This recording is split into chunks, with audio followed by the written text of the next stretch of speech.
Students in Baton Rouge spent Sunday night on the sidewalk in hopes of scoring a seat for the big game this coming weekend. Tickets were handed out at 8 a.m. on Monday morning. Meanwhile, back in Tuscaloosa, Bryant-Denny Stadium stands ready to host one of the biggest games in school history. We'll break down the matchup of top-ranked LSU versus second-ranked Alabama tonight on Tider Insider TV. Go inside the Crimson Tide. Tider Insider TV with Rodney Orr and Gary Harris.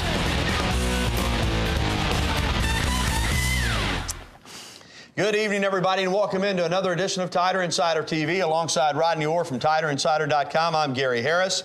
Why don't you just wait and open that up on the air? Well, that's your routine, not mine. Okay, well, here it is. As always, we're presented by Buffalo Rock.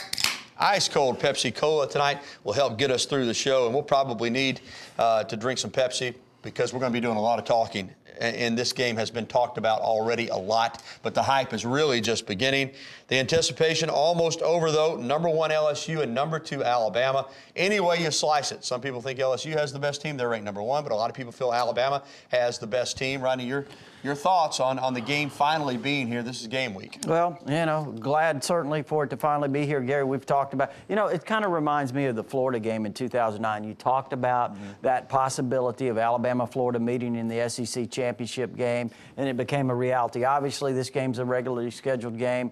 Alabama-LSU play every year, of course, both being SEC West teams. And, you know, but the talk was, would both teams make it 8-0? And they have. And, you know, I know you've talked to people that are unbiased, that are, you know, do this for a living, follow these, and make the analysis of the games. And I have too. And, you know, so both teams obviously very talented, as you mentioned, Gary, but, you know, it's amazing talking to some of the people that are unbiased, how many people really believe LSU is a more talented team. There are some. There are a lot of them out there. Of course, I think it's one of those games where you make an argument for one team and then you can equally make the argument for the other. And we're going to do a lot of that during this game. But the hype is approaching extreme levels. Nick Saban and Les Miles, though, want both their teams to stay focused on the task at hand. I don't think any player needs to feel like they need to do anything different or special. They just need to do their job with tremendous effort, tremendous toughness, and a lot of discipline to execute, so that their particular unit has the best opportunity to be successful in what they're doing. I want our guys to do what they've been doing, going out to practice, wide-eyed, playing hard, and having fun, and playing as well as they're capable, because I think that's good enough. All right, Rod, let's talk about these two head coaches. Nick Saban, a program builder, extreme, intense individual, always focused on the task at hand, pretty conservative. Les Miles, you know, people make fun of him, but the guy's a heck of a football coach. They really get the job done in similar fashions, yet they're, you know, pretty extreme differences in terms of their personalities. Talk about the head coaches, and, you know, do you think one has the advantage over the other?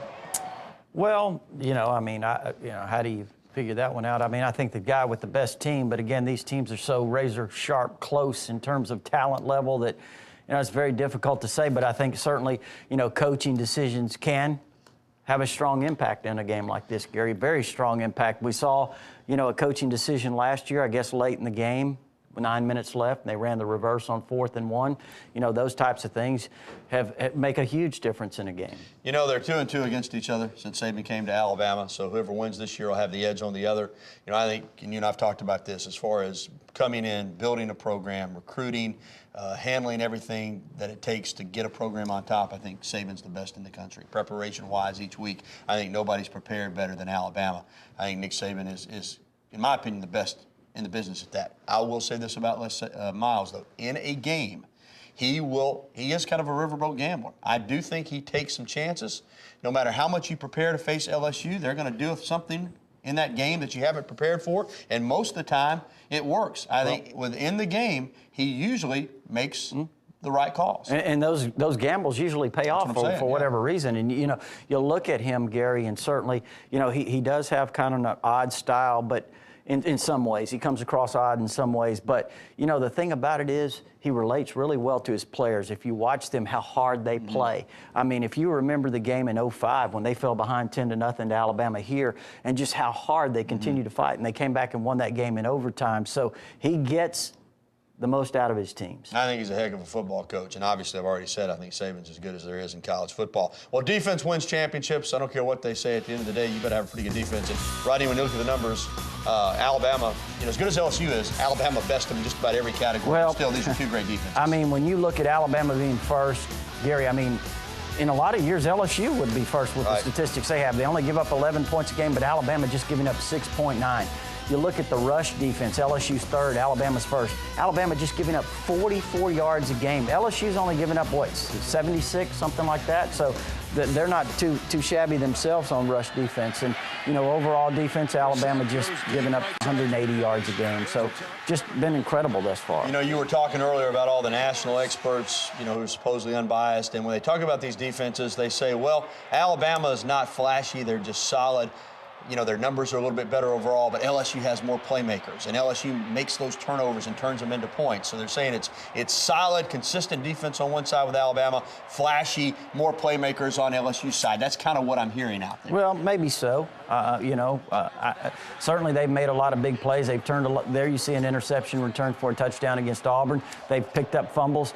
Tyrann Mathieu has 2 fumble recoveries that he's picked up and run in for touchdowns. So they have done that, and they've done some things with special teams. They've had a 99-yard touchdown return by Morris Claiborne for a touchdown. So, again, they have made a lot of plays like that, both defensively and on special teams that produce big plays. But Alabama's made some plays, too. Yep, Shaw had sure the touchdown have. against Florida. Mays, the punt return that turned that game against Arkansas. So, again, every time you find what you say could be an advantage for one team, the other team seems to match it. Offensively, of course, there's a lot of talk about the Tide having a Heisman Trophy candidate in Trent Richardson. But, again, a lot of people are saying LSU has more depth at the skill positions. However, Rodney, you've uncovered some statistics that would argue that point that maybe Alabama has more overall offensive depth. Well, I mean, you talk about, you want to look at the wide receivers, for example. There's no question Ruben Randall will be the best, most gifted wide receiver in this game. He has 33 catches, 7 of those for touchdown, Gary. A lot of big plays, averages 19.3 a catch. But after Ruben Randall, Odell Beckham, a freshman, he's had a good year. He had 27 receptions. But other than those two, only one other LSU receiver has 10 or more receptions. Alabama has 7 receivers with 10 or more. Mays obviously leads with 39. And when you talk about the running game, it isn't just Richardson. Alabama tops LSU 1, 2, and 3. That's what's so amazing. You hear everyone talk about, well, Alabama has Richardson, the horse, but LSU has the stable. With Ford, obviously the starter Spencer Ware, with Michael Ford, and with Alfred Blue. But you look at Alabama, obviously Richardson has almost twice as many yards as Spencer Ware. Then Eddie Lacy has more yards than Michael Ford. And Fowler has more. And if you even want to go to the 4th team, they talk about Hilliard. Well, Blake Sims has more yards than he Rodney, does. the yards per carry. Yeah, Alabama no really question. is much higher among all their backs. Yeah, you can see it right there. And so, again, that's certainly not taking anything away from those LSU backs. They're big, strong, physical backs running behind that offensive line, Gary. And you certainly, that's one thing Alabama's going to have to stop. I just think the point you want to make, and it's a point I want to make too, LSU's a great football team. Yeah. We know that. They're ranked number 1. But numbers-wise, and we'll argue the schedule point a little bit in a little bit as well, as I keep hearing how LSU's played a tougher schedule. Don't necessarily agree with that. But numbers-wise, Alabama has had a better season so far, although they're both 8-0. Still to come on TITV, 8 games of Nick Saban behind the microphone. You all create so many problems. If anybody else plays, it's a catastrophe.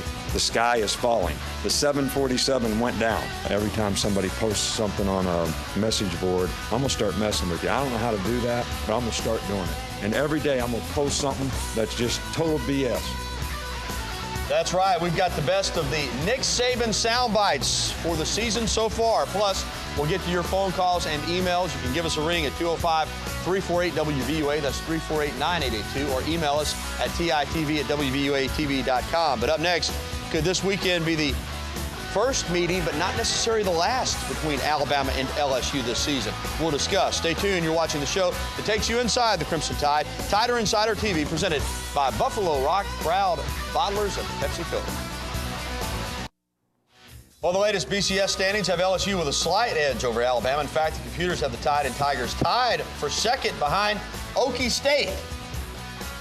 Somebody, computer operator, programmer needs to check the computers. But could there be a rematch in New Orleans this past Saturday on Crimson Tide Kickoff? Our John Huddleston asked BCS expert Jerry Palm that very question.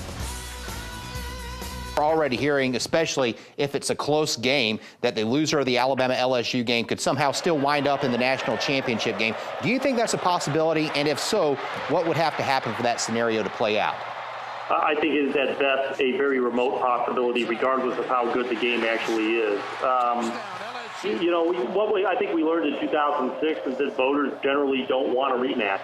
And it's not fair to the team that won to make them beat the other team twice. So I think, and, we'll know more in a month or so maybe, but I think that, until we see evidence to the contrary, that if there is any other decent choice, and that could be one-loss Oklahoma, it could be undefeated Boise State, any other decent choice, I think that team would get their shot instead of a rematch. Well, Rodney, I'm a little uncomfortable talking about a rematch when they haven't even played the first time yet. But let's be honest. If it's a close game, if it goes down the wire, or it goes into overtime the way it did a few years ago, and then Oklahoma State loses, Stanford loses, and Saban talked about it a little bit on Monday. I think his point was, let's don't judge these two teams based on this one game. If at the end of the season, these are the two best teams, That's exactly they should right. play. Yeah, and I agree with that, certainly. And And he said, listening to Jerry Palm there, he said that it was a very remote possibility. Well, the bottom line is, if they're considered the two best teams in the country, I think they should play again. And that's even if Alabama were to beat LSU and LSU were deemed appeared to be the second best team, I think they should play again. So let's just let the season play That's out right. and see. But, there's still a lot of football to play and after we don't that. know what's going to happen on Saturday. Right. It could always, sometimes you think it's going to be a close game and it's a blowout. Well, up next, the first 8 games of the season through the mouth of Nick Saban. You'll not want to miss this, I promise you. It is a treat. Plus, we'll be taking your phone calls and getting to your emails. So there's the number on the screen that you need to get in touch with us. This is Tider Insider TV. We're coming right back.